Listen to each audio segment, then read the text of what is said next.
탐욕에 눈이 멀어 멀쩡한 저를 치매 환자로 탈바꿈시킨 뒤 모든 재산을 다 가로채고 그것도 모자라 이제는 사채업자에게 500억이라는 거금까지 빌린 노갑수. 앞으로 그 인간과 저에겐 어떤 일이 벌어지게 될까요? 사연을 시작하기 전 구독과 좋아요를 눌러주시면 이 이야기를 더 많은 분들과 공유할 수 있습니다. 그럼 이야기를 시작하도록 하겠습니다.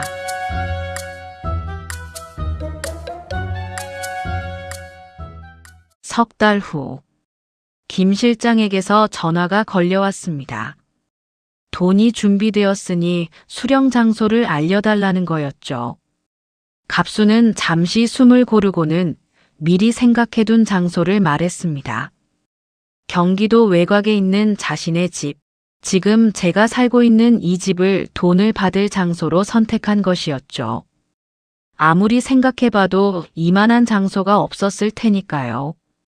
외부와 철저히 격리되어 있고 오가는 사람은 오직 자신뿐이며 집안에서 일어나는 모든 상황은 24시간 감시되고 있고 혹시라도 예기치 못한 상황이 터지면 용역 경비원들이 바로 출동할 테니까 거액의 현금을 보관해 두기에는 이보다 더 최적의 장소는 없었을 겁니다. 갑수는 전화를 끊자마자 곧바로 경기도 집의 주소를 문자로 보냈습니다.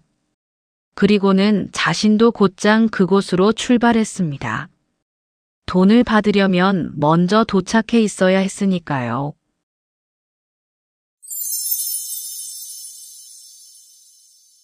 몇 시간 후, 느닷없이 집에 도착한 그는 다짜고짜 저에게 소리를 지르며 3층으로 올라가 조용히 처박혀 있으라고 했습니다. 조금 있으면 손님들이 올 건데 그들이 갈 때까지 절대 내려오지 말라는 거였죠. 저는 일단 시키는 대로 3층으로 올라갔습니다. 그렇게 문을 닫고 방 안에 있으니 오히려 마음이 한결 편안해졌습니다. 적어도 손님들이 떠나기 전까지는 그가 나를 찾을 일은 없을 테니까요. 그 시간만큼은 이곳에서 저만의 평온함을 누릴 수 있으리라 생각하니 잠시나마 이 지옥 같은 일상에서 벗어난 듯한 안도감이 밀려왔습니다. 저는 잠시 침대 위에 몸을 뉘었습니다. 그리고 저도 모르게 깊은 잠으로 빠져들었습니다.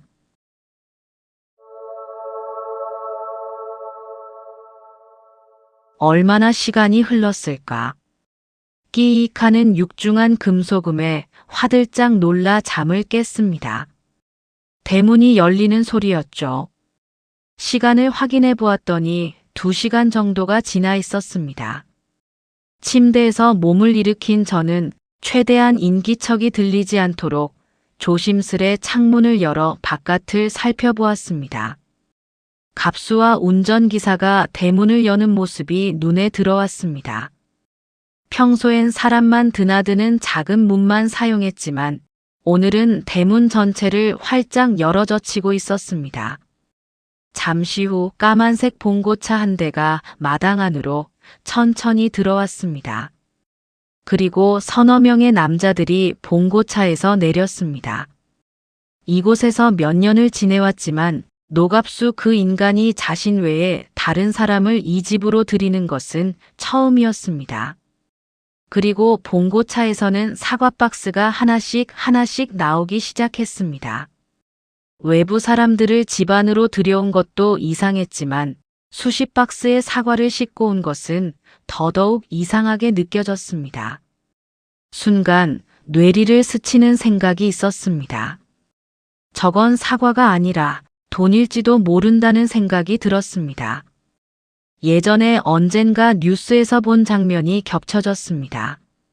수백억 대의 비자금이 사과 박스에 담겨 은밀히 거래되던 그런 뉴스 말입니다.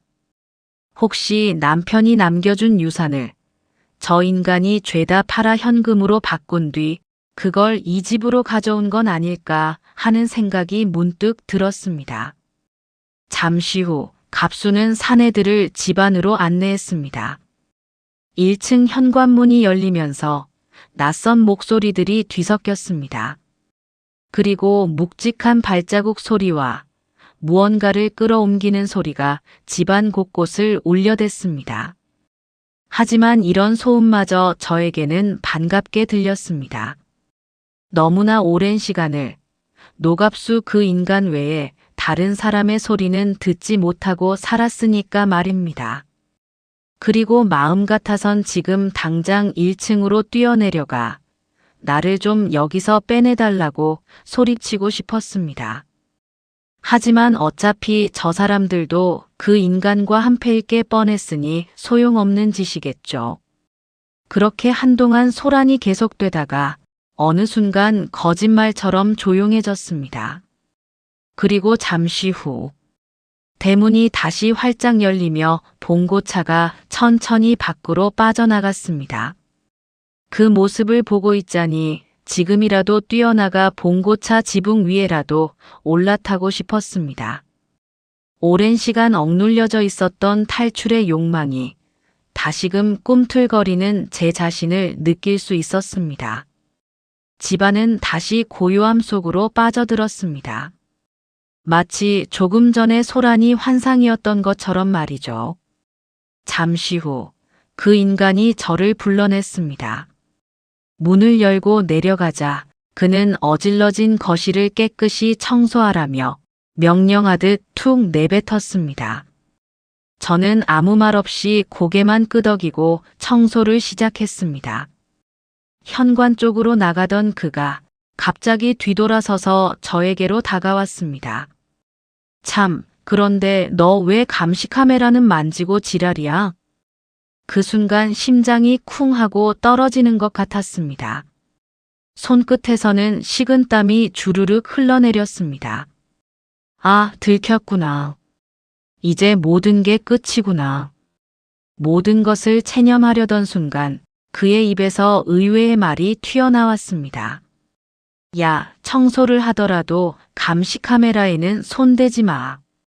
괜히 잘못 건드렸다가 고장나면 골치 아프니까. 알아들었어? 안도감이 가슴 한가득 밀려왔습니다. 모든 것을 들킨 줄만 알았는데 다행히 아무것도 눈치채지 못한 것 같았습니다. 정말 제 의도대로 감시 카메라 먼지를 털어낸 걸로 생각한 것 같았습니다. 저는 급히 고개를 끄덕이며 대답했습니다. 네, 알았어요. 죄송해요. 다시는 안 그럴게요. 먼지가 너무 많이 쌓여서 그냥.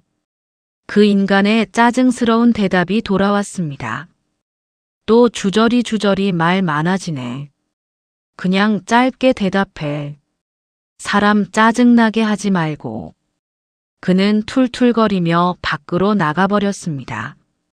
저는 다리에 힘이 풀려 소파에 털썩 주저앉고 말았습니다. 몇 번이나 심호흡을 하고 나서야 겨우 안정을 찾을 수 있었죠. 조금 진정이 되고 난 뒤 집안 이곳저곳을 천천히 둘러보았습니다. 아까 들여온 그 사과 박스들을 어디에 두었는지 궁금했으니까요. 하지만 집안 어디에서도 그것들을 찾을 수 없었습니다. 그 순간 머릿속에 번뜩 떠오르는 생각이 있었습니다. 지하실. 이 집 거실 한쪽 구석에는 지하실로 연결되는 문이 있었습니다. 그리고 지하실 내부는 1층 거실보다 훨씬 더 넓은 공간이 조성되어 있었죠. 하지만 지하실 입구에는 견고한 시건 장치가 달려 있어 열고 들어갈 수 있는 방법이 없었습니다. 만에 하나 제가 미쳐서 이 집에 불을 지른다고 해도 그 지하실만큼은 거의 영향이 없을 겁니다. 애초에 집 구조가 그렇게 되어 있으니까요.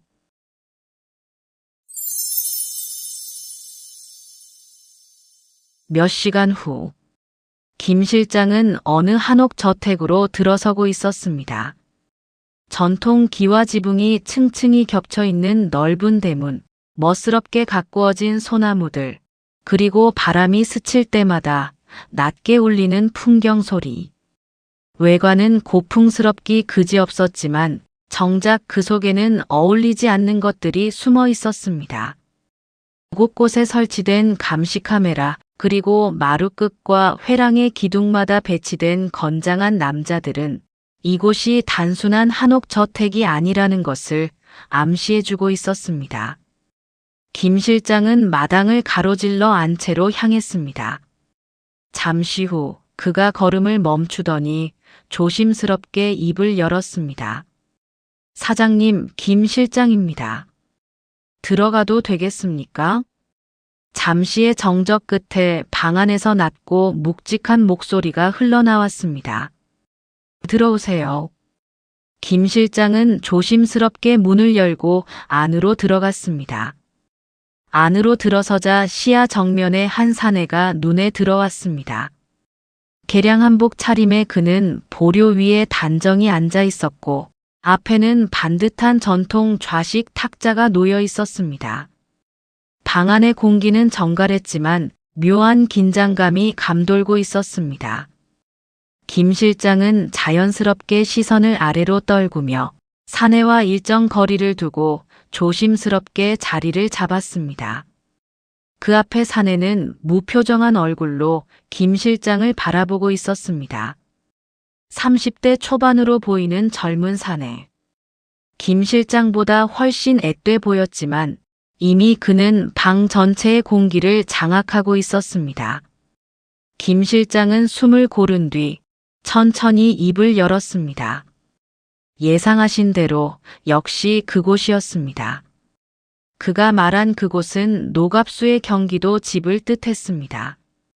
몇 시간 전 김 실장은 수아 둘을 데리고 그곳을 다녀왔습니다. 거금 500억을 현금으로 전달하고 말입니다. 남자는 천천히 고개를 끄덕이며 물었습니다. 촬영은 잘했겠죠?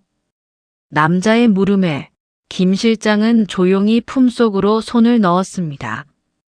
네, 물론입니다. 여기에 모든 영상이 담겨 있습니다. 그의 손에서 나온 것은 작은 USB였습니다. 그 안에는 동영상 파일이 저장되어 있었습니다.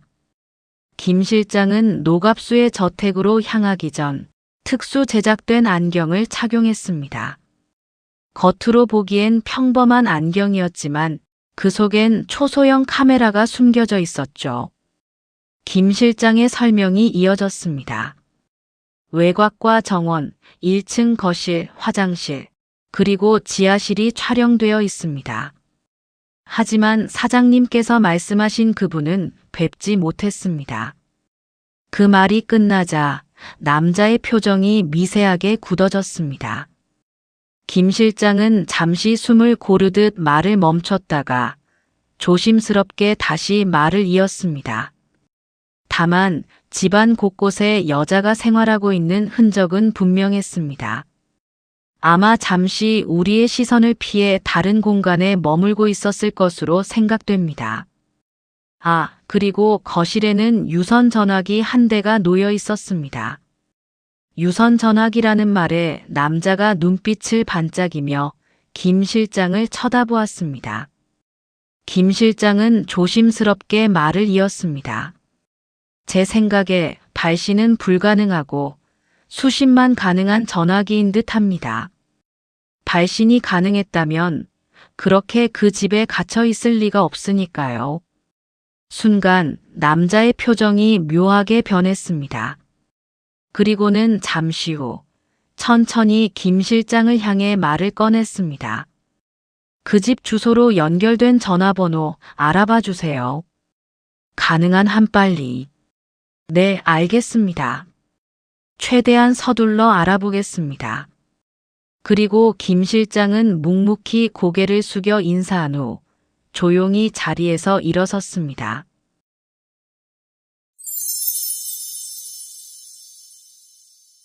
며칠 후 갑수는 직원 2명과 함께 부동산 중개인을 따라 건물 내부를 살펴보고 있었습니다. 새로 이전할 본사 사옥 후보지를 검토하기 위해서였죠. 지금처럼 그저 그런 도급업체가 아니라 메이저 건설사로 도약하기 위해서는 외부에 보여지는 모습이 무엇보다 중요했으니까요. 고급 대리석으로 장식된 건물 내부와 높은 층고가 그들의 시선을 압도했습니다. 부동산 중개인의 설명이 이어졌습니다. 대표님, 이 건물은 준공된 지 이제 3년도 채 되지 않았습니다. 내진 설계는 물론이고 전력 공급 라인도 이중화되어 있어서 어떤 장비도 안정적으로 운영할 수 있습니다. 게다가 도심 핵심 상권 중심에 위치한 만큼 입지적 가치는 업계 최고 수준입니다. 갑수와 직원들은 서로 눈을 마주치며 고개를 끄덕였습니다.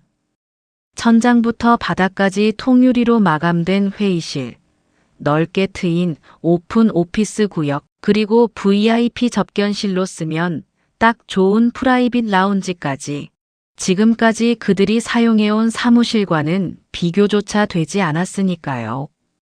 갑수는 말없이 중개인의 설명을 들으며 연신 고개를 끄덕이고 있었습니다. 건물 외관부터 내부 구조, 층별 설계까지 머릿속으로 그려가며 마치 이미 이곳의 주인이 된 사람처럼 흐뭇한 시선으로 주변을 둘러보며 말입니다. 설명이 끝난 뒤 갑수가 입을 열었습니다. 네, 설명 잘 들었습니다. 조금 더 검토해보고 다시 연락드리겠습니다. 중개인은 명함을 건네며 공손히 배웅했고 갑수는 직원들과 함께 건물을 나와 주차장으로 향했습니다. 그는 직원들을 향해 낮고 단호한 목소리로 말했습니다. 회사 건물을 옮기기 전에 먼저 해야 할 일들이 있어. 전문 인력을 더 영입해야 해. 업계에서 이름 있는 사람들로. 그리고 전문 장비도 제대로 확보해야 해. 인프라를 제대로 갖춰야 메이저급 건설사로 도약할 수 있는 거야. 이번 기회에 어리버리한 새끼들은 전부 다 확 잘라버릴 거니까 내 밑에서 계속 일하고 싶으면 일 처리 똑바로 해. 알아들어? 네, 알겠습니다. 열심히 하겠습니다. 직원들은 그의 눈치를 보며 목소리에 힘을 주어 대답했습니다.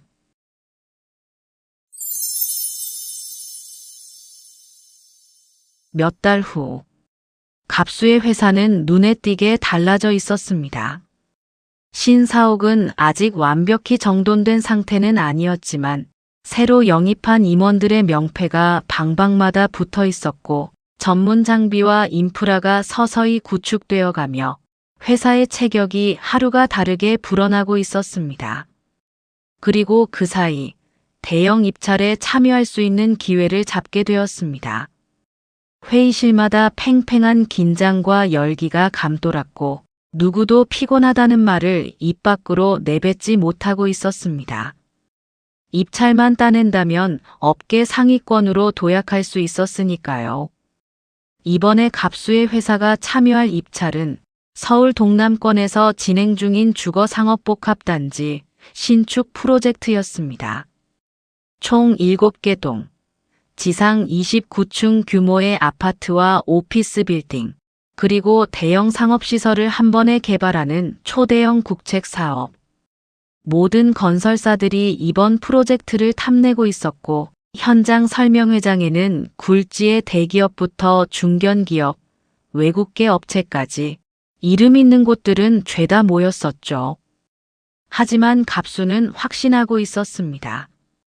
이번 프로젝트는 반드시 자기 손에 들어올 것이라고 말입니다. 관련 인사들의 마음을 사기 위해 수없이 술자리를 가졌으며 업계 원로들이나 핵심 결정권자들에게는 그들만의 방식으로 충분히 성의 표시를 해왔으니까요. 한마디로 기름칠을 충분히 해오고 있었습니다. 껄끄럽고 위험한 일이긴 하지만 이 판에서 살아남기 위해서는 반드시 필요한 일이었으니까요. 그리고 무엇보다도 이번 프로젝트의 실무 책임자와는 이미 거의 약속이 오간 상태나 다름없었습니다. 그리고 이렇게까지 일이 굴러갈 수 있었던 데에는 민국의 공을 절대 무시할 수 없었습니다. 관련 인사들을 만나 자리를 만들고 적재적소에 기름칠을 할 수 있었던 것, 모두 민국의 넓은 인맥 덕분이었으니까요. 갑수는 언젠가 일이 잘 성사되고 이번 프로젝트가 자기 손에 들어오기만 한다면 민국에게도 반드시 제대로 보답할 생각이었습니다. 하지만 그럼에도 불구하고 해야 할 일은 끝도 없이 쏟아졌습니다. 입찰 준비는 말 그대로 전쟁이었죠. 필요한 서류를 맞추기 위해 거의 매일 밤을 새웠고 한 줄의 문구나 숫자가 훗날 발목을 잡지 않도록 모든 문서를 수십 번씩 재확인해야만 했으니까요. 실무진들은 회사 근처 찜질방에서 잠깐 눈을 붙이고 다시 사무실로 돌아오기를 반복했습니다. 노갑수 그 인간이 그렇게 정신없이 회사 일에 매달리는 덕분에 그 사이 저는 잠시나마 숨을 돌릴 수 있었습니다. 회사 일로 바빠 이곳에 들를 시간이 거의 없었으니까요.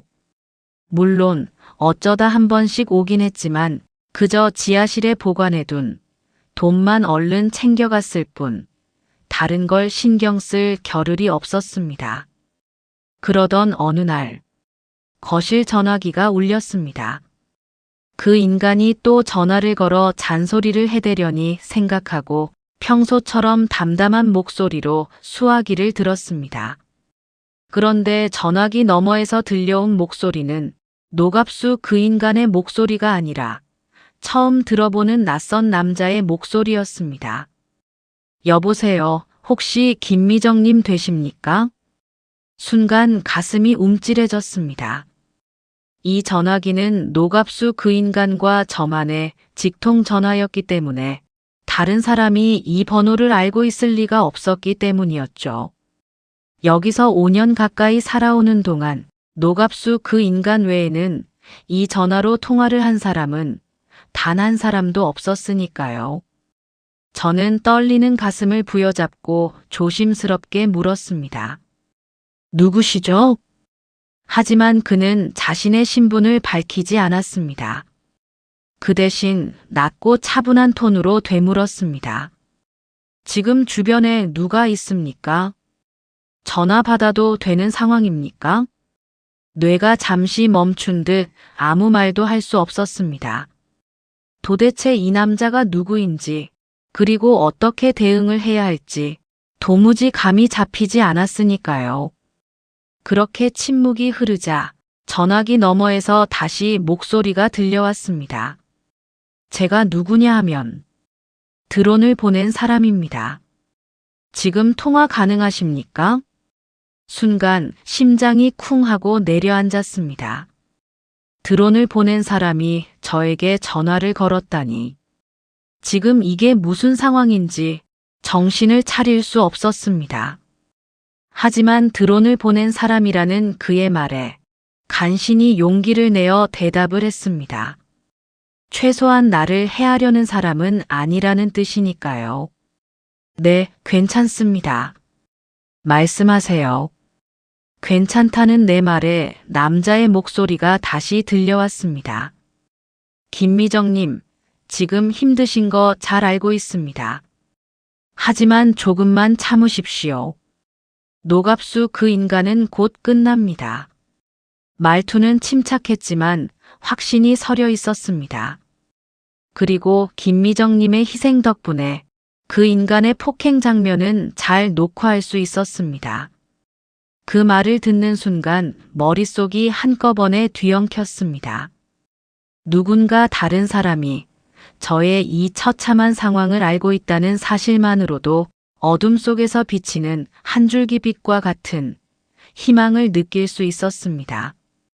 하지만 그와 동시에 그 비참한 장면을, 그 모욕적인 모습을 다른 사람이 보았다는 사실에 얼굴이 화끈 달아오르는 수치심이 치밀어 올랐습니다.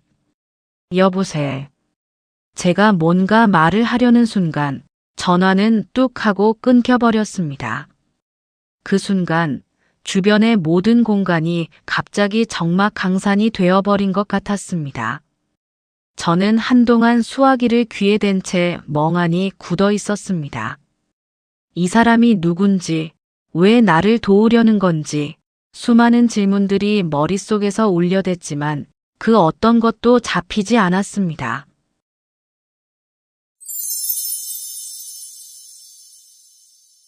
그리고 마침내 입찰일이 되었습니다.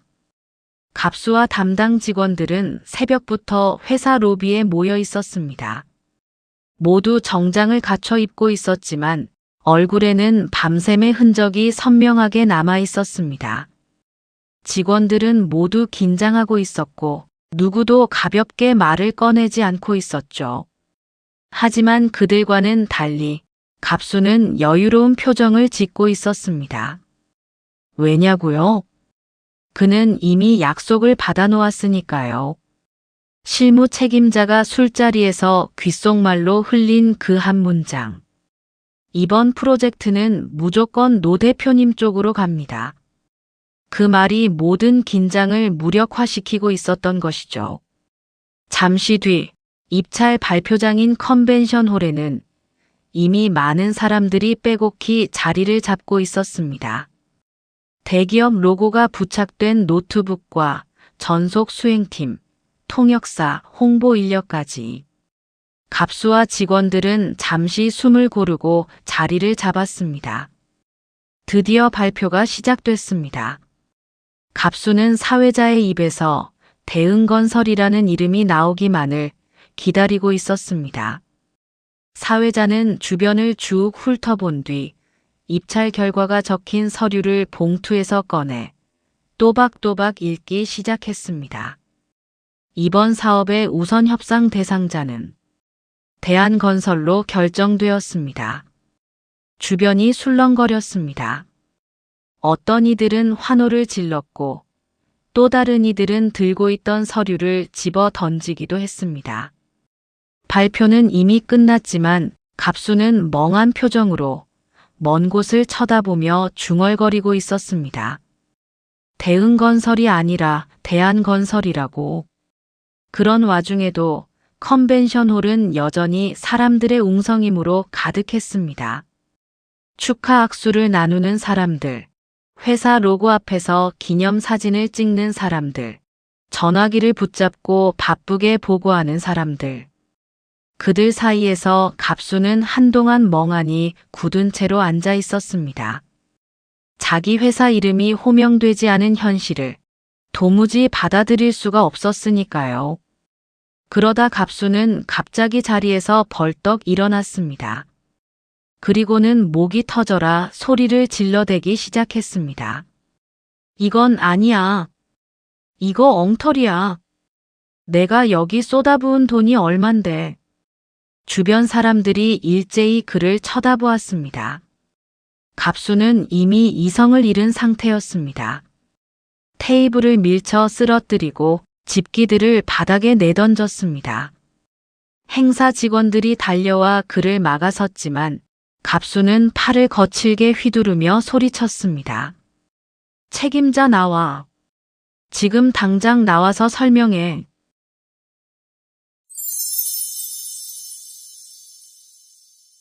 그날 저녁, 갑수는 민국과 함께 어두운 룸살롱 한가운데 앉아 있었습니다. 그는 연거푸 독한 양주를 들이키고 있었고 얼굴은 이미 벌겋게 상기되어 있었습니다. 민국이 조심스럽게 입을 열었습니다. 형님, 뭐 세상 일이 다 마음먹은 대로 되는 건 아니잖습니까? 이번 일은 그냥 운이 좀 없었다고 봐야죠. 갑수는 민국의 말이 들리지 않는다는 듯 아무런 대꾸도 없이 손목시계를 흘끗 쳐다보았습니다. 지금쯤이면 도시개발과 박 과장이 왔어야 하는데 무슨 이유에선지 그는 지금까지 나타나지 않고 있었습니다. 이번 일은 무조건 대응건설에 낙찰될 거라고 철석같이 장담했던 그 장본인이 바로 박 과장이었던 겁니다. 결국 갑수는 더는 기다리지 못하고 휴대폰을 꺼내 박 과장에게 직접 전화를 걸었습니다. 박 과장, 지금 어딥니까? 왜 안 오는 겁니까? 그러나 수화기 너머에서 돌아온 목소리는 예상과 정반대였습니다. 미안함도 당황도 아닌 날카로운 짜증이 묻어 있었습니다. 노 사장님, 제가 이 번호로 전화하지 말라고 몇 번이나 말씀드리지 않았습니까? 잘못하면 제가 감찰을 받을 수 있단 말입니다. 갑수는 순간 말을 잃었습니다. 입찰이 뒤집어진 이 순간 그에게서 들려온 건 사과도 변명도 아닌 왜 이 번호로 전화를 했냐는 질책이었으니까요. 박 과장의 말은 계속 이어졌습니다. 지금 제가 얼마나 곤란한지 아십니까? 윗선이 갑자기 노선을 바꿨단 말입니다. 저도 지금 바짝 엎드려 몸을 사려야 하는 입장이라고요. 아시겠어요? 갑수는 무슨 말을 해야 할지 몰라 멍한 표정으로 눈만 껌뻑이고 있었습니다. 잠시 침묵이 흘렀고 이어 다시 박 과장의 말이 이어졌습니다. 하지만 방금 전보다는 훨씬 부드러운 목소리였습니다. 노 사장님, 저도 어쩔 수 없었습니다. 윗선에서 갑자기 일을 틀어버렸으니. 갑수가 숨을 몰아쉬며 뭐라고 대꾸를 하려는 순간 박 과장이 먼저 선수를 치며 들어왔습니다. 하지만 노 사장님, 이대로 끝난 건 아닙니다. 조만간 이번보다 훨씬 더 큰 대형 사업이 있습니다. 아직 아무도 모르는 겁니다. 노 사장님한테만 말하는 거예요. 이거 밖에 새나가면 제 목부터 날아갑니다. 갑수는 숨을 거칠게 몰아쉬면서도 박 과장의 말을 조용히 듣고 있었습니다. 그 일은 무조건 노 사장님께 드리겠습니다. 이번엔 제가 확실히 책임지겠습니다. 갑수의 목소리가 낮게 갈라졌습니다. 정말이죠? 이번엔 확실한 거죠? 이번에도 나 엿먹이면 나도 가만 안 있습니다. 박 과장은 단호하게 대답했습니다. 걱정 마십시오. 이번 거는 진짜입니다. 제가 책임지고 따게 해드립니다. 갑수는 전화를 끊은 뒤 다시 술잔을 집어들었습니다. 분노가 완전히 사라진 건 아니었지만 그의 표정은 한결 누그러져 있었습니다. 갑수와의 통화를 끝낸 박 과장은 잠시 숨을 몰아 쉬었습니다. 그리고 이마에 맺힌 땀을 닦지도 못한 채 곧바로 다른 번호를 눌렀습니다. 김 실장님, 저 박 과장입니다. 전화기 너머 차가운 남자의 목소리가 들렸습니다. 말씀하세요. 목소리의 주인은 바로 김 실장이었습니다. 갑수에게 500억을 건네준 바로 그 김 실장 말입니다. 박 과장은 목소리를 낮추며 말을 이었습니다.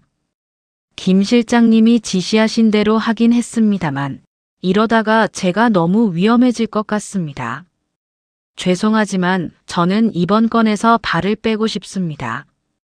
잠시 정적이 흐른 후 김 실장의 목소리가 다시 들려왔습니다. 그의 목소리는 무덤덤하기 그지없었지만 그 안에 담긴 내용만큼은 살벌하기 그지없었습니다. 좋을 대로 하십시오.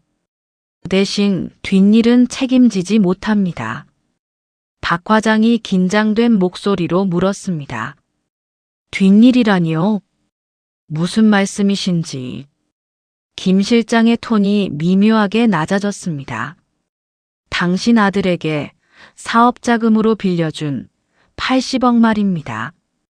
그걸 회수하겠다는 뜻입니다. 순간 박 과장의 목소리가 떨리기 시작했습니다. 김 실장님, 그게 무슨 말씀이십니까? 그건 3년 거치 후 천천히 갚는 조건으로 빌리지 않았습니까? 그러자 김 실장의 웃음 섞인 대답이 들려왔습니다. 박 과장님, 기억력이 많이 안 좋아지셨군요. 그 돈은 과장님이 우리 일에 적극적으로 협조하는 조건으로 나간 겁니다. 과장님의 마음이 바뀌는 순간 돈은 그 즉시 회수된다는 조건 잊으셨습니까? 박 과장의 표정이 급격히 굳어졌습니다. 이제 막 사업을 시작한 아들. 그 돈이 빠지면 회사는 바로 끝이었습니다. 그렇다고 박 과장 역시 그 돈을 한 번에 해결할 능력은 없었습니다. 설령 어떻게 해결했다고 하더라도 그 이후의 삶은 장담할 수 없는 상황으로 빠지고 말 것이 분명했습니다. 박 과장의 입술이 바짝 말라붙었습니다. 제가 실언을 했습니다. 제 말은 잊어주십시오. 앞으로도 지금처럼 적극적으로 협조하겠습니다. 김 실장의 목소리가 한결 부드러워졌습니다. 진작에 이렇게 나오셨어야죠. 서로 얼굴 붉힐 일 없도록 잘 좀 합시다, 박 과장님. 박 과장은 휴대폰을 든 채 연신 고개를 끄덕이며 말했습니다. 네. 죄송합니다. 잘하겠습니다. 김 실장은 전화를 끊고 천천히 고개를 옆으로 돌렸습니다. 그의 곁에는 한 남자가 묵묵히 앉아 있었습니다. 저번에 한옥저택에서 김 실장이 사장님이라고 불렀던 바로 그 남자였습니다. 김 실장은 낮게 속삭이듯 말을 꺼냈습니다. 사장님, 아무래도 박 과장 그 인간은 간이 너무 작은 것 같습니다. 더 써먹기에는 무리일 것 같습니다. 이번 일만 끝나면 인연을 끊는 게 좋겠습니다. 남자는 아무 말 없이 조용히 고개를 끄덕였습니다. 김 실장은 고개를 숙여 인사한 뒤 조용히 방을 빠져나갔습니다. 김 실장이 방을 나간 뒤 남자는 옆에 있는 좌식 탁자의 서랍을 열었습니다. 그리고는 사진 한 장을 꺼냈습니다. 사진 속에는 50대 후반에서 60대 초반으로 보이는 한 여자가 있었습니다. 남루한 옷차림의 그녀는 살짝 놀란 표정으로 하늘을 올려다보고 있었습니다.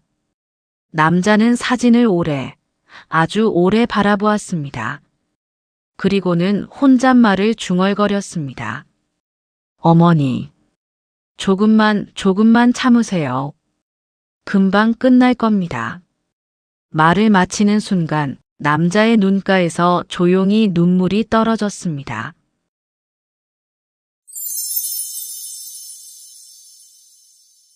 그날 저녁, 저는 또다시 노갑수 그 인간의 무자비한 폭행에 시달려야 했습니다. 입찰이 실패로 끝나고 그 화풀이를 저에게 쏟아 부은 것이었죠.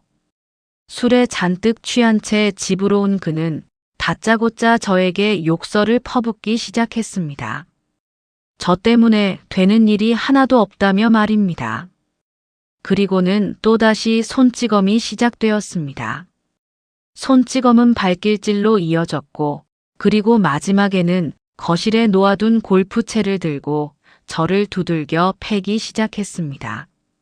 손에 맞는 것도 발에 차이는 것도 충분히 끔찍했지만 골프채로 맞는 고통은 아무리 시간이 흘러도 결코 익숙해지지 않았습니다.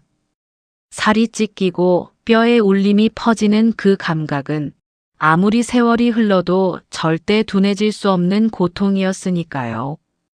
저는 목이 찢어지라 비명을 내지르며 살려달라고 절규했습니다. 하지만 그에게는 아무 소리도 들리지 않는 듯 했습니다. 아니, 어쩌면 들리고 있었음에도 애초에 멈출 의지가 없던 것인지도 모릅니다. 그 인간은 그렇게 실컷 화풀이를 해댄 뒤 마치 아무 일도 없었다는 듯 소파에 널브러져 잠이 들었습니다. 저는 겨우 몸을 일으켜 방으로 기어 들어갔습니다. 문을 닫는 손이 덜덜 떨려 손잡이를 제대로 잡지 못할 정도였죠. 침대에 몸을 던지듯 쓰러지자 순간 쏟아지는 통증 때문에 비명이 목까지 차올랐습니다. 저는 이불을 뒤집어 쓴 채 목 놓아 울었습니다.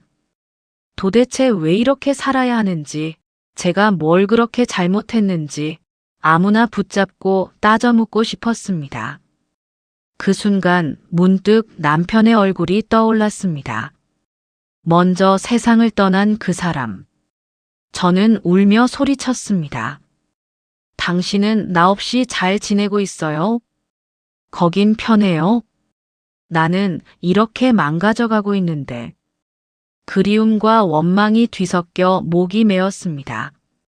그러다 또 한 장면이 떠올랐습니다. 작은 손을 꼭 잡고 웃던 아이. 엄마, 나 금방 다녀올게. 그 한마디를 남기고 사라져버린 세상에서 가장 소중한 내 아들. 보고 싶어. 우리 아들. 정말 보고 싶어. 울다 지치면 잠이 드는 법인데 그날만큼은 울어도 끝이 없었습니다. 고통 때문에, 공포 때문에, 슬픔 때문에, 그리고 모든 걸 잃어버렸다는 비참한 현실이 저를 잠들 수 없게 만들었습니다.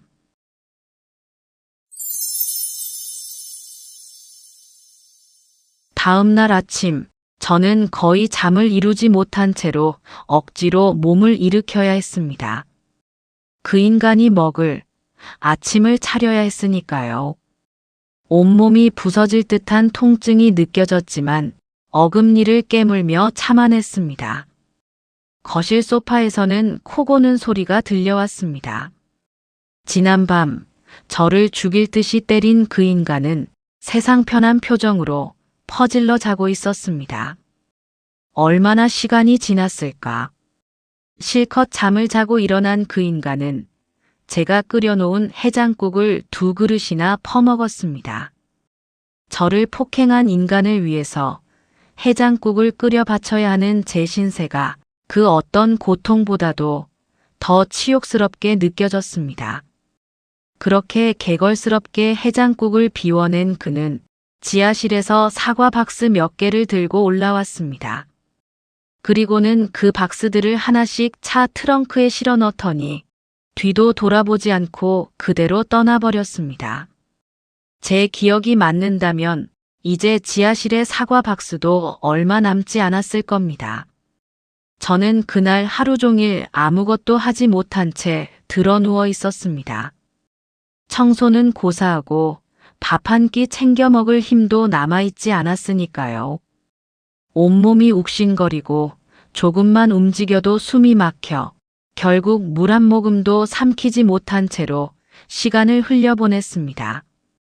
해가 지고 또 뜨는 동안 거의 이틀 동안을 그대로 누워 있어야 했습니다. 차라리 이대로 눈을 감고 깨어나지 않았으면 좋겠다는 생각이 스멀스멀 올라왔다가 다시 가라앉고 또 올라오고를 반복했습니다. 다행히 그 사이 그 인간은 단 한 번도 집에 오지 않았습니다.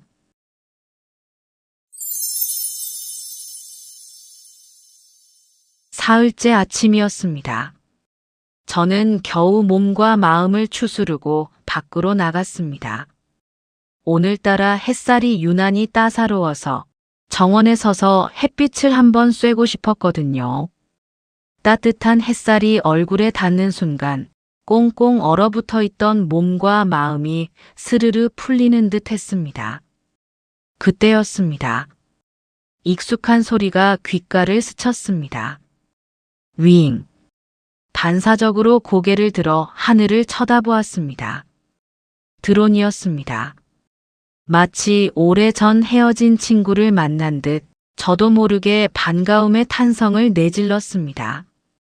너 왔구나. 그런데 오늘 온 드론은 평소와는 뭔가 다른 느낌이 들었습니다. 자세히 보니 늘 보던 녀석보다 훨씬 더 덩치가 컸습니다.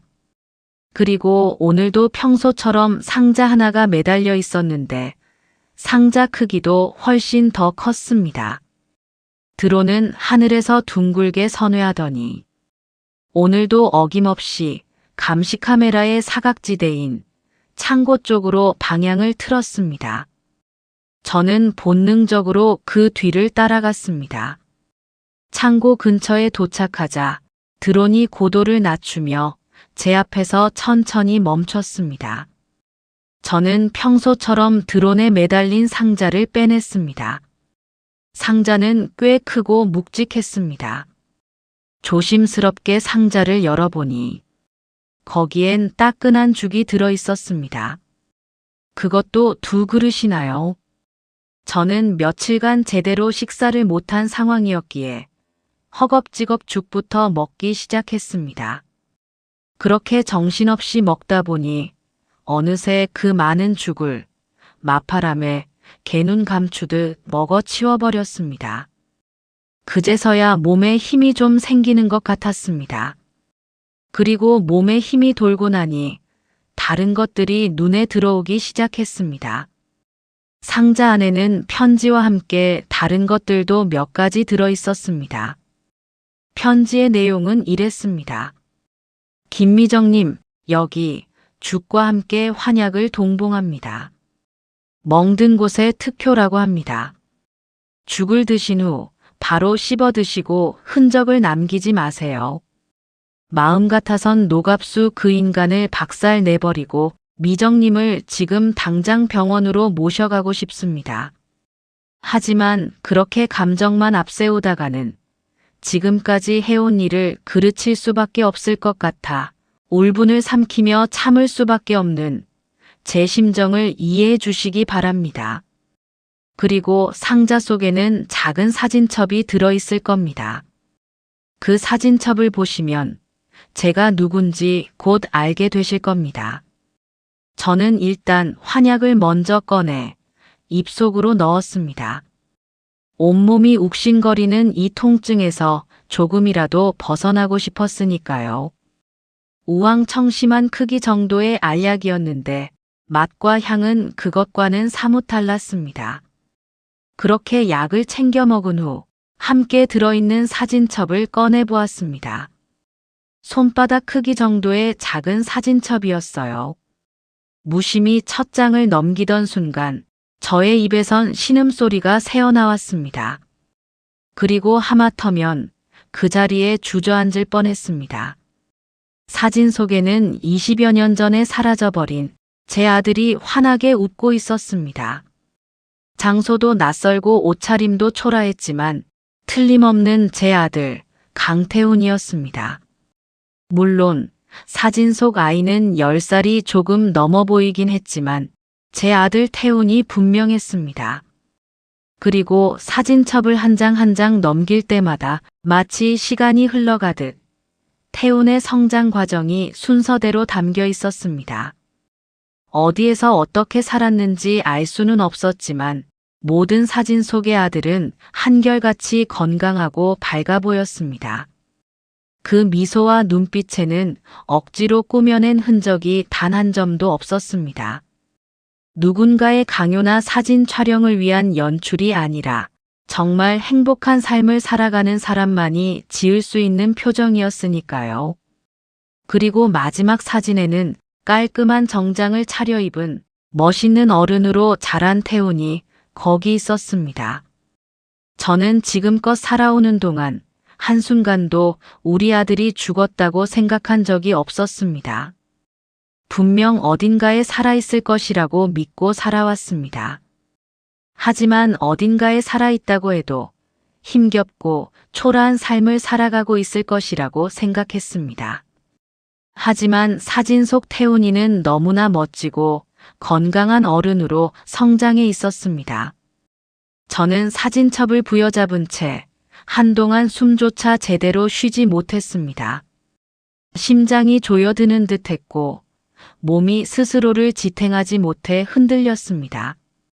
그리고 결국 그 모든 무게를 더는 버티지 못하고 울음이 터지고 말았습니다. 그 울음은 마음속 깊은 곳에서부터 터져나오는 울부짖음이었고 피눈물이었습니다. 살아있었어. 우리 태훈이 살아있었어. 수십 번, 수백 번 똑같은 말을 중얼거리며 확인하고 또 확인하며 사진들을 쓰다듬었습니다. 편지에는 사진첩을 다시 돌려보내라고 했지만 저는 그럴 마음이 전혀 없었습니다. 어떻게 얻은 아들 사진인데 다시 돌려보낼 수가 있겠습니까? 그 인간에게 들켜서 맞아 죽는 한이 있더라도 그럴 수는 없었습니다. 그렇게 감정의 폭풍이 조금 사그라진 후 저는 창고로 들어가 주변을 두리번거리기 시작했습니다. 사진첩을 숨겨놓을 적당한 장소를 찾기 위해서였죠. 지금껏 5년 가까이 이곳에 살았지만 그 인간이 창고에 들어오는 건 손에 꼽을 정도로 드문 일이었기에 이 집에서 뭔가를 숨겨놓기엔 이곳이 가장 안전한 장소라고 생각했습니다. 성인 모습의 태훈이 사진을 주머니 속에 넣은 뒤 적당한 장소에 사진첩을 숨겼습니다. 그리고 아무 일도 없었다는 듯 애써 표정 관리를 하며 집안일을 하기 시작했습니다. 하지만 집안일이 손에 잡힐 리가 없었습니다. 아무리 애를 써도 좀처럼 마음이 가라앉질 않았으니까요. 그 순간 거실에 전화기가 울렸습니다. 묵직한 긴장감이 온몸으로 느껴졌습니다. 노갑수 그 인간의 전화일 수도 있지만 어쩌면 저번에 그 남자의 전화일지도 모르겠다는 생각이 들었기 때문입니다. 그 순간 어쩌면 그 남자가 우리 태훈이일지도 모른다는 생각이 머리를 스쳤습니다. 길게 심호흡을 한 뒤 전화를 받았습니다. 여보세요. 전화기 너머 들려오는 목소리는 노갑수 그 인간이 아니라 저번에 그 남자의 목소리였습니다. 저는 대답을 하는 대신 이 사람의 목소리를 천천히 느끼고 있었습니다. 혹시 그 목소리에서 우리 태훈이의 흔적이 느껴질까 해서 말입니다.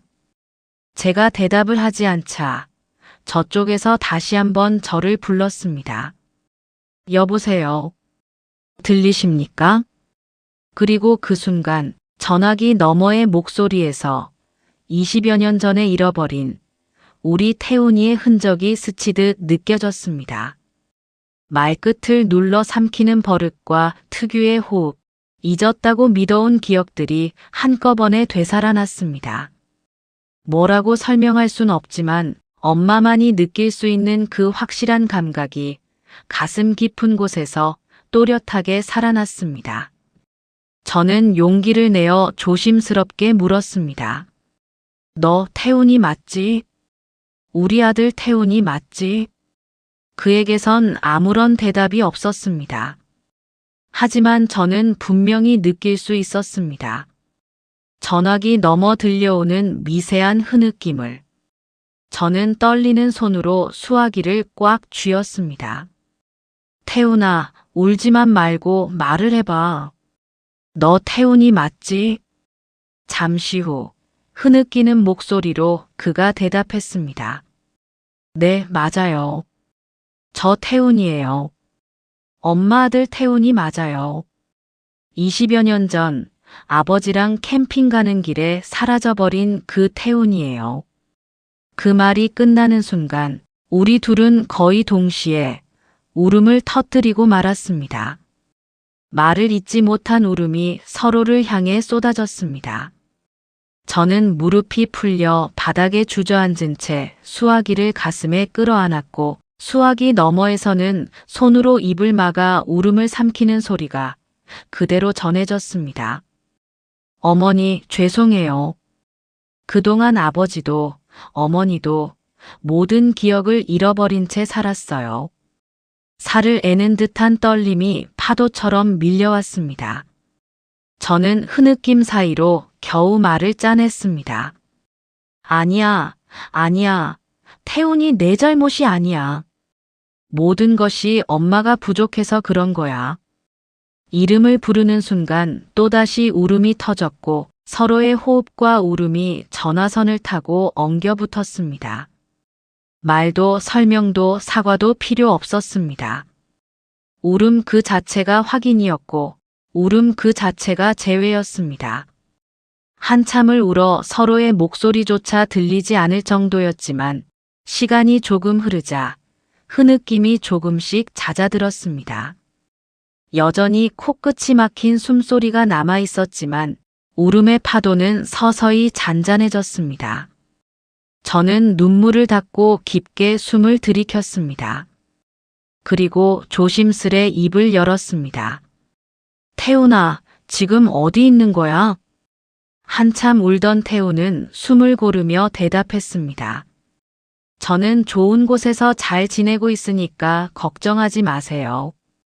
마음 같아선 지금 당장이라도 어머니께 달려가고 싶지만 조금만 기다려주세요. 제가 금방 어머니를 그곳에서 빼내드릴게요. 그 말에 다시 눈물이 왈칵 쏟아졌습니다. 20여 년 만에 만난 아들의 첫마디가 저를 구해주겠다니. 아들의 그 말에 더더욱 가슴이 미어졌습니다. 하지만 이런 와중에도 습관처럼 자꾸 현관 쪽을 쳐다보고 있는 제 자신을 깨달았습니다. 노갑수 그 인간에 대한 공포가 몸에 배어버린 탓이었습니다. 그런데 그 순간 마치 제 마음을 읽기라도 한 듯 태훈이 다정한 목소리로 저를 안심시켰습니다. 어머니, 오늘 그 인간은 집에 못 올 겁니다. 그러니 걱정하지 마시고 편하게 저랑 이야기해요. 지금 그 인간은 공사 입찰 문제로 정신이 하나도 없을 겁니다. 당분간 집에 들릴 상황이 못 돼요. 태우는 조용히 그러나 확신에 찬 목소리로 덧붙였습니다. 그리고 만에 하나 그 인간이 집으로 향하게 되면 저한테 바로 연락이 올 거예요. 제가 그 인간 주변에 사람들을 심어두었으니까요. 그러니까 아무 걱정하지 마시고 마음 편히 저랑 통화해요. 하고 싶은 말이 너무 많아요, 어머니. 시간이 모자랄 정도로. 그 말을 듣는 순간 모든 염려와 두려움이 사라지고 오직 아들의 목소리만이 저를 붙잡고 있는 듯한 평온함이 밀려왔습니다. 그렇게 우리는 편안한 마음으로 대화를 나눴습니다. 서로의 목소리를 확인하고 안정을 되찾자 태우는 천천히 지난 세월의 이야기를 꺼내기 시작했습니다.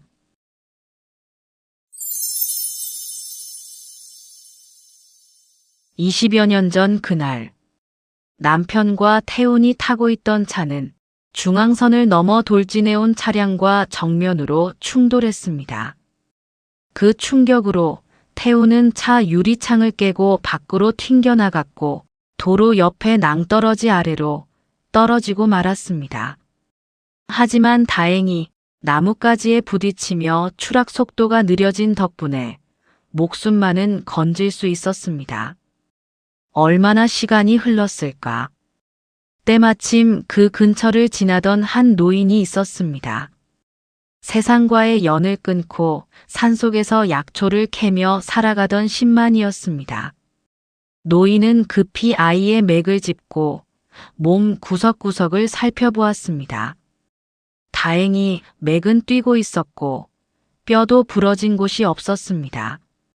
하지만 온몸에 타박상과 찢긴 상처가 가득했습니다. 그는 근처 자신의 움막으로 아이를 데려가 몇 날 며칠을 잠도 제대로 자지 못하고 정성껏 치료를 해주었습니다. 병원에 데려갈까 하는 생각도 잠시 스쳤지만 의료보험도 없고 거주지도 불분명한 자신의 처지에선 더 큰 문제를 초래할 것 같았기에 결국 자기만의 방식으로 아이를 치료할 수밖에 없었습니다. 고열과 고통 때문에 몇 번이나 의식을 잃었다 깼다를 반복했지만 지극한 보살핌 끝에 아이는 마침내 눈을 뜨고 살아났습니다. 하지만 아이가 눈을 떴을 땐 그는 이미 모든 기억을 잃은 상태였습니다. 이름도 가족도 사고의 기억도. 결국 아이는 그곳에서 노인과 함께 생활하게 되었습니다. 아이는 매일 나무를 베고 약초를 캐며 산의 냄새를 맡고 별을 보며 자랐습니다. 노인은 아이를 학교에 보내는 대신 사냥하는 법, 불을 피우는 법, 그리고 독초를 구분하는 법 등을 가르쳤습니다. 그리고 자신의 이름을 기억하지 못하는 아이에게 산결이라는 이름을 지어주었습니다. 산의 숨결이라는 뜻과 동시에 산과 인연을 맺은 아이라는 뜻이기도 했습니다. 그들은 그렇게 몇 해를 함께 보냈습니다. 그러나 흐르는 세월은 누구도 피해가지 못했죠. 노인의 건강은 점점 나빠졌고 어느 순간부터 산을 타는 것조차 힘들어졌습니다. 산결은 어느새 키가 훌쩍 자라 있었고 산속의 모든 길을 다 외워버릴 정도로 성장해 있었습니다. 그리고 어느 겨울, 노인은 오래도록 소식을 끊고 지내던 외아들 김강현에게 편지를 띄웠습니다. 그 아들은 이미 세상에서 큰손이라 불리며 대한민국의 사채업계를 쥐락펴락하는 인물이 되어 있었습니다. 한때는 이 세상 누구보다도 사랑하는 아들이었지만 피도 눈물도 없이 돈만 쫓아가는 그의 삶을 더 이상 지켜볼 수 없었던 노인은 결국 세속의 모든 인연을 끊고 산으로 들어간 뒤 평생을 바람과 나무 사이에서 살아왔던 것이었습니다. 그리고 며칠 후 아버지의 편지를 받아든 강현은 산속의 초라한 오두막을 찾아왔습니다. 하지만 아버지는 이미 죽음을 앞두고 있었습니다. 그리고 그 곁에는 12살 남짓된 한 소년이 앉아 있었습니다. 소년의 눈은 깊고도 맑았습니다. 세상 물정 모르는 순수함이 남아 있었지만 동시에 어딘가 결핍된 고요함이 깃들어 있었습니다. 노인은 마지막 남은 기운을 다해 아들 강현에게 부탁했습니다.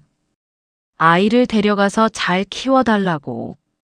결국 강현은 아버지의 유지를 쫓아 아이를 데리고 갔습니다. 그날부터 아이의 인생은 완전히 바뀌었습니다. 이전의 삶이 나무와 바람, 산짐승의 숨결로 채워진 세상이었다면 이제 그의 곁에는 계산기 소리와 사람들의 신음이 뒤섞여 있었습니다. 산속에서는 독초와 약초를 구분하는 법을 배웠지만 이제는 악성 채무자와 성실 채무자를 가려내는 법을 배웠습니다. 그는 강현의 곁에서 세상의 냉혹한 질서를 하나씩 배워갔고 그 과정에서 사채업자로서의 본능과 감각을 서서히 깨우쳐갔습니다. 세월이 흘러 강현은 조용히 일선에서 물러났습니다. 그 자리를 이어받은 사람은 산결, 즉 태운이었습니다. 그는 이제 대한민국의 사채시장을 움직이는 새로운 큰 손으로 군림하게 되었습니다. 급전을 필요로 하는 개인에서부터 수백억 규모의 자금을 필요로 하는 기업들까지 돈을 필요로 하는 모든 사람들은 이제 그의 손 안에 있었습니다. 그러던 어느 날, 태우는 자가용 뒷좌석에 앉아 고속도로를 달리고 있었습니다. 그 순간 앞차들이 갑자기 급브레이크를 밟는 것이 보였습니다. 태우는 자세를 바로 하며 전방을 주시했습니다. 그리고 그때 중앙선을 침범한 트럭이 반대 차선의 차량과 정면으로 충돌하는 대형 사고가 발생했습니다. 엄청난 굉음과 함께 차체가 접히듯 뒤틀렸고 두 차량의 파편들이 사방으로 튀었습니다. 태운의 운전기사는 능숙하게 그 파편들을 피했지만 사고 장면을 목격한 태운은 갑자기 머리가 깨질 듯한 극심한 통증을 느꼈습니다. 그리고 숨이 턱 막히면서 시야가 흐려졌습니다. 방금 전 목격한 사고 장면과 정체를 알 수 없는 또 다른 사고 장면이 겹쳐지며 눈앞이 빙글빙글 돌기 시작했습니다. 태우는 두 손으로 머리를 싸매며 신음을 흘렸습니다. 운전기사가 왜 그러냐며 소리를 질러댔지만 태운의 귀에는 아무 소리도 들리지 않았습니다. 그리고 그 순간 잃어버렸던 기억이 하나씩 파편처럼 터져나오기 시작했습니다. 아버지의 얼굴, 어머니의 얼굴, 자신이 살았던 집, 자신의 진짜 이름. 그렇게 기억을 되찾은 태우는 가장 먼저 예전에 살던 집을 찾아갔습니다. 20년의 세월이 흘렀지만 그곳은 거의 변하지 않았습니다. 애초부터 대저택들만 모여있는 지역이라 재개발도 구조 변화도 일어날 일이 없는 곳이었기 때문입니다. 그러나 막상 도착해 보니 그 집에는 이미 다른 사람들이 살고 있었습니다. 게다가 전 주인에 대한 정보는 아무것도 얻을 수가 없었습니다. 어머니는 외동딸이었고 외할아버지와 외할머니는 이미 세상을 떠난 뒤였습니다. 게다가 친할아버지와 할머니는 외국으로 이민을 가신 상황이라 연락처를 알 길이 없었습니다. 결국 태우는 다른 여러 방법을 통해 어머니의 주소를 알아냈습니다. 그리고 그 과정에서 알게 된 사실은 어머니가 그 사이 재혼을 했고 지금은 남편과 함께 경기도 외곽의 한적한 시골 마을에 살고 있다는 것이었습니다. 반가운 마음에 무작정 그 주소를 향해 차를 몰았습니다. 하지만 어머니가 살고 있는 집으로 향하는 산 아래 입구에는 용역 경비들로 보이는 건장한 남자들이 길을 막고 있었습니다. 아들이라고 신분을 밝혔음에도 이곳은 사유지라 외부인은 어떠한 경우라도 진입이 불가하다는 것이었습니다. 태우는 할 수 없이 핸들을 돌려야 했습니다. 하지만 한편으로는 마음이 놓였습니다. 이렇게 경비원들까지 고용한 풍요로운 환경에서 어머니가 잘 지내고 있다는 것을 확인했으니까요. 그리고 어쩌면 지금 이 타이밍에 자기가 나타나는 것이 어머니에게는 오히려 좋지 않을 수도 있겠다는 생각이 들었습니다. 과거를 잊고 새로운 인생을 살아가고 있는 어머니에게 갑작스런 자신의 등장은 예상 못했던 쓰나미 같은 것일 수도 있을 테니까 말이죠. 하지만 직접 대면을 하지는 않더라도 어떻게든 어머니 목소리만은 들어보고 싶었습니다. 그래서 그날부터 사람을 동원해 어머니와 연락할 방법을 모색하기 시작했습니다. 그러던 중 우연히 과거 자신의 집에서 운전기사로 일하던 사람을 만나게 되었습니다. 그리고 그를 통해 충격적인 사실을 접하게 되었습니다. 어머니의 갑작스러운 치매 발병, 이해하기 힘든 성년 후견인 재판 과정, 그리고 갑작스러운 이사. 모든 상황들이 수상하기 짝이 없었습니다. 그때부터 태우는 갑수의 뒤를 캐기 시작했습니다. 그렇게 은밀히 그의 뒤를 캐던 중 어머니는 경기도 그 집에 감금되어 있다는 결론을 내리게 되었습니다. 죽은 게 아니라면 그렇게 오랜 시간 세상과 단절된 채 살아갈 수는 없었으니까요. 하지만 그렇다고 무작정 쳐들어갈 수도 없는 노릇이었습니다. 서류상으로는 이미 치매 환자로 되어 있으니 치매 환자의 안전을 위해 외출을 금지시켰다는 논리를 깨기란 결코 쉽지 않은 일이니까요. 그리고 용역 경비들이 지키고 있는 곳을 무력으로 쳐들어갔다가는 예상치 못한 더 큰 일이 발생할 수도 있었고 그 불똥이 어머니에게 튈 수도 있었기 때문에 여간 조심스러운 일이 아닐 수 없었습니다. 결국 고민 끝에 생각해낸 것이 드론을 이용하는 것이었습니다. 그리고 처음 드론을 띄운 날 카메라 화면 속에 비친 한 중년 여성을 보게 되었고 그 순간 태우는 다리에 힘이 풀려 그 자리에서 주저앉을 뻔했습니다. 비록 세월의 흔적이 역력하긴 했지만 그녀가 누구인지 한눈에 알아볼 수 있었으니까요. 평생을 그리워해온 어머니였습니다.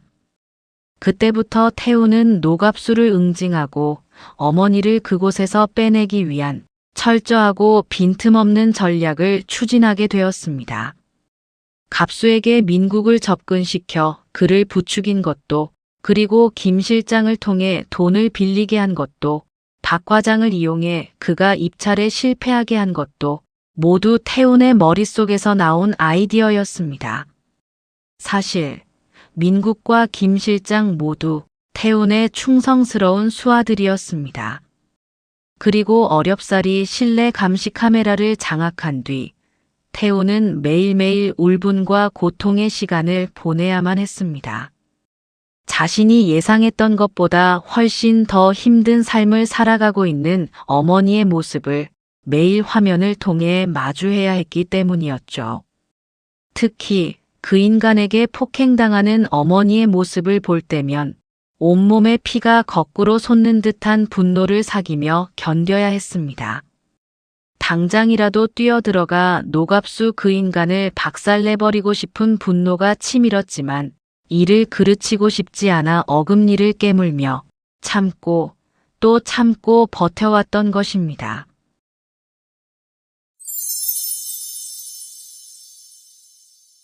저는 태훈의 이야기를 듣는 동안 제대로 숨을 쉴 수가 없었습니다.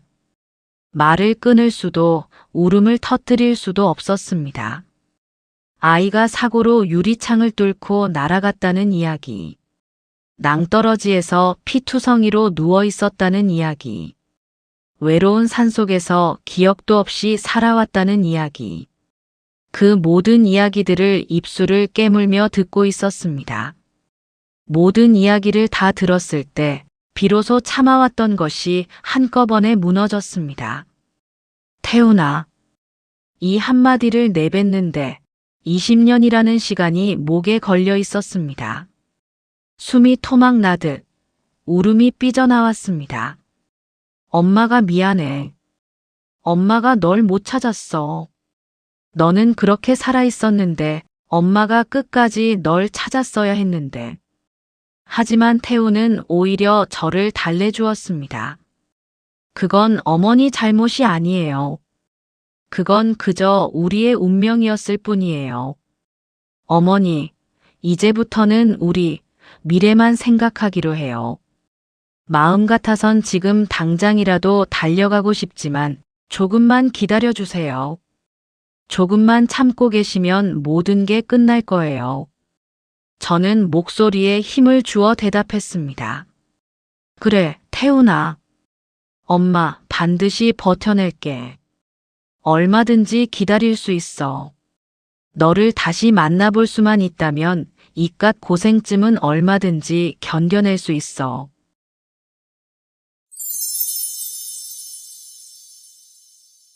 몇 달 후, 노갑수의 휴대전화가 울렸습니다. 발신자는 김 실장이었습니다. 갑수는 심호흡을 몇 번 한 뒤 전화를 받았습니다. 전화기 너머로 차갑고 서늘한 목소리가 들려왔습니다. 노 사장님, 어떻게 된 겁니까? 이자가 벌써 3달째 연체됐습니다. 이런 식이면 내일 당장 회수 절차가 진행될 수도 있습니다. 갑수의 표정이 굳어졌습니다.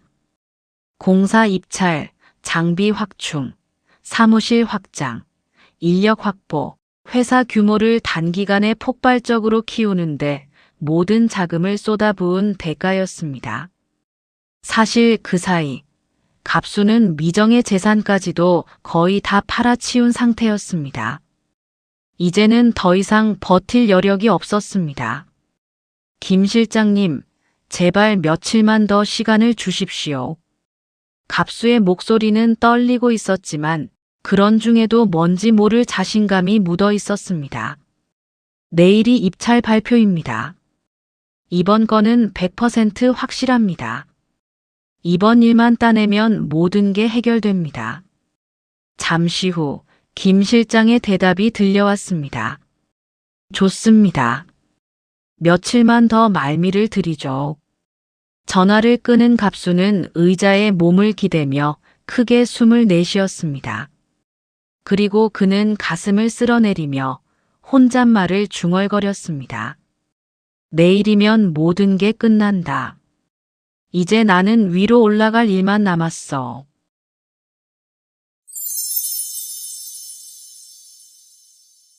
다음 날, 입찰 결과 발표를 기다리고 있는 거대한 컨벤션홀에는 건설사 대표들이 줄지어 앉아 있었습니다.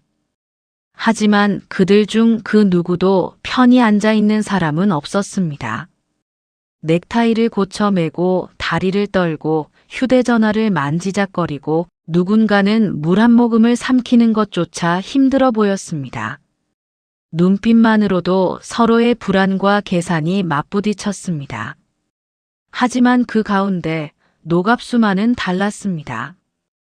모두가 긴장하고 있는 와중에 오직 그만이 느긋한 표정으로 묘한 미소를 짓고 있었으니까요. 마치 결과는 이미 정해져 있고 자신은 확인만 하면 될 뿐이라는 사람처럼 말이죠. 잠시 후 사회자가 단상 위에 올라섰습니다. 순간 회의장 전체가 숨을 멈춘 듯 조용해졌습니다. 사회자가 마이크를 잡았습니다. 그럼 개발 사업 입찰 결과를 발표하겠습니다. 갑수는 의자에서 등을 살짝 떼고 상체를 앞으로 기울였습니다. 사회자는 좌중을 한번 쓱 훑어보고는 천천히 말을 이었습니다. 최종 낙찰자는 홀 전체가 쥐 죽은 듯 고요해졌습니다. 그 짧은 몇 초가 그 자리에 참석한 그들에게는 몇 분처럼 길게 느껴지는 순간이었습니다. 디아크 건설입니다. 사회자의 말이 떨어지는 순간 갑수는 마치 얼어붙은 듯 굳어버렸습니다. 몇 분 후 갑수는 몸을 휘청거리며 사람들 틈을 빠져나오고 있었습니다. 서너 명의 직원들이 망연자실한 표정으로 그 뒤를 따르고 있었습니다. 그리고 그 순간 건장한 남자들 서너 명이 갑수의 길을 막아섰습니다. 노갑수 씨 맞으시죠? 갑수가 반사적으로 뒤로 물러서며 대꾸했습니다. 네, 그런데 왜 그러시죠? 남자들 중 누군가 서류 한 장을 꺼내며 말했습니다. 당신을 감금 및 상습 폭행 혐의로 체포합니다. 이들은 갑수를 체포하기 위해 온 형사들이었습니다. 그리고 그는 곧바로 미란다 원칙을 읊조렸습니다. 당신에게는 진술을 거부할 권리가 있으며 갑수는 고개를 가로저으며 소리쳤습니다. 뭐라고요? 감금, 폭행, 이게 다 무슨 말입니까? 형사들 중 한 명이 그를 노려보며 말했습니다. 김미정 씨 말입니다. 지난 5년 동안 강제로 감금하고 폭행했잖아요. 멀쩡한 사람을 치매 환자로 둔갑시켜서 말입니다. 증거 영상도 다 확보됐습니다. 자, 그만 버티고 조용히 갑시다. 그의 말이 끝나기가 무섭게 갑수의 팔목에 철커덕 수갑이 채워졌습니다. 갑수는 그대로 경찰차로 질질 끌려갔습니다.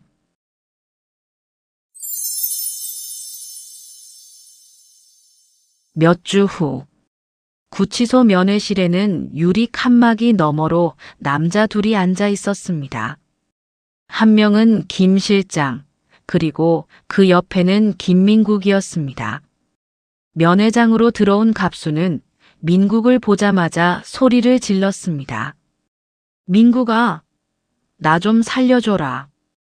이번 일만 해결해주면 너한테 평생 은혜 갚으며 살게. 형이 부탁한다. 딱 한 번만 도와줘라. 그러나 민국의 표정은 돌처럼 굳어 있었습니다. 평소 형님 하며 살갑게 웃던 얼굴은 온데간데 없었죠. 그는 싸늘한 목소리로 갑수의 말에 대꾸했습니다. 글쎄요. 제가 뭐 특별히 도와드릴 건 없을 것 같고 가끔 생각나면 면회나 한 번씩 오겠습니다. 그 정도면 되겠죠? 갑수의 얼굴이 굳어졌습니다. 뭐라고? 민국아, 너 갑자기 왜 그래? 민국은 피식 웃음을 흘리며 옆에 있는 김 실장을 쳐다보았습니다. 실장님, 이 인간 이거 아직 정신 못 차린 것 같은데요. 아직도 제가 같은 편인 줄 아나 봅니다. 그 말을 들은 갑수의 눈동자가 심하게 흔들렸습니다. 김 실장은 여유로운 미소를 지으며 천천히 입을 열었습니다. 노 사장님, 소개가 늦었군요. 여기는 우리 회사의 김민국 영업팀장입니다. 외부 영업과 현장 대응을 주로 맡고 있죠. 갑수는 입을 반쯤 벌린 채 두 사람을 번갈아 바라보았습니다. 민국은 무표정하게 갑수를 쳐다보며 그동안 자신이 했던 모든 행동은 결국 노갑수라는 인간을 벼랑 끝으로 몰아넣기 위한 작전이었다는 것을 알려주었습니다. 면회실은 정적에 잠겼습니다. 갑수는 온몸에 힘이 빠져 의자 위로 털썩 주저앉고 말았습니다. 하지만 김 실장과 김민국의 표정엔 동정도 미안함도 연민도 찾아볼 수 없었습니다. 잠시 후 김 실장이 싸늘한 시선으로 갑수를 쳐다보며 입을 열었습니다. 노갑수 씨, 당신은 현재 수감되어 있는 상황이기에 더 이상 채무를 변제할 능력이 없다고 판단됩니다. 그래서 이제부터는 회사 내규에 따라 회수 절차를 진행하도록 하겠습니다. 일단 당신 명의로 된 강남 아파트부터 처분해야겠군요. 김 실장의 입에서 강남 아파트라는 말이 나오자 갑수는 몸서리를 치며 매달렸습니다. 김 실장님, 그건 안 됩니다. 그 아파트에는 마누라랑 자식들이 살고 있습니다. 그걸 처분하면 그 사람들은 어디로 간단 말입니까? 김 실장이 미간을 팍 구기며 대꾸했습니다. 마누라라니요? 당신 부인은 김미정 씨 아니었던가요? 그 말에 갑수는 아무런 대답을 하지 못하고 그저 멍한 표정으로 김 실장을 쳐다볼 뿐이었습니다. 김 실장은 짧은 숨을 내쉰 뒤 계속해서 말을 이어나갔습니다. 당신의 재산을 다 처분해도 해결되지 않는 부분은 당신이 출소한 뒤에 직접 갚으셔야 할 겁니다. 물론 금방 나오긴 힘들겠지만 말입니다. 지금 돌아가는 분위기로 봐서는 10년 안에는 나오기 힘들 것 같더군요. 그런데 10년 후면 당신 나이도 70이 넘었을 텐데 뭘 어떻게 해서 돈을 갚으려나. 그리고 10년 후면 이자에 이자가 붙어서 갚아야 할 채무도 엄청나게 불어있을 텐데. 아참, 그리고 당신이 출소를 하자마자 김미정 씨께서는 당신에게 민사소송을 제기할 겁니다. 빼앗긴 재산도 다시 찾아야 하고 정신적 위자료도 받아야 하고 말이죠. 이봐요, 김 실장님. 갑수는 다급히 무슨 말을 하려 했지만 김 실장과 민국은 이미 문을 열고 밖으로 나가버린 뒤였습니다.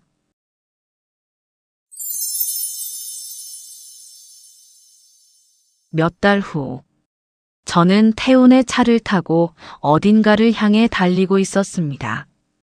창문 밖으로 스쳐 지나가는 풍경에서 봄 냄새가 물씬 풍겼습니다. 따뜻해진 흙냄새, 새싹이 갓 올라오며 만든 연두빛의 반짝임, 겨우내 얼어있던 것들이 일제히 깨어나는 기척이 공기 속에 가득했습니다. 5년 동안 집안에 갇혀 지내며 계절의 흐름조차 잊고 있었던 저는 그냥 바깥 공기를 맞는 것만으로도 가슴이 터질 듯 했습니다. 저도 모르게 눈물이 핑 돌았습니다. 어느 순간부터 밖에 나가고 싶다는 생각 자체를 하지 않게 되었으니까요. 얼마나 갔을까? 차가 부드럽게 속도를 줄이더니 멈춰 섰습니다. 그 순간 저도 모르게 입술 사이에서 기쁨의 신음을 흘렸습니다. 우리가 멈춰선 곳에는 그때 그 시절 남편과 태운과 함께 살았던 우리 집이 그대로 자리하고 있었습니다. 그리고 그 집 대문 앞에는 갑수에게 쫓겨나 하루아침에 직장을 잃었던 저의 소중한 사람들이 조용한 미소를 띠며 저를 맞아주고 있었습니다.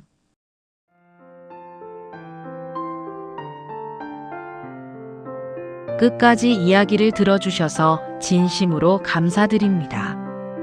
오늘의 이야기가 당신에게 작은 즐거움을 드렸다면 앞으로도 더 재미있는 이야기를 전해드릴 수 있도록 구독과 좋아요를 눌러주세요.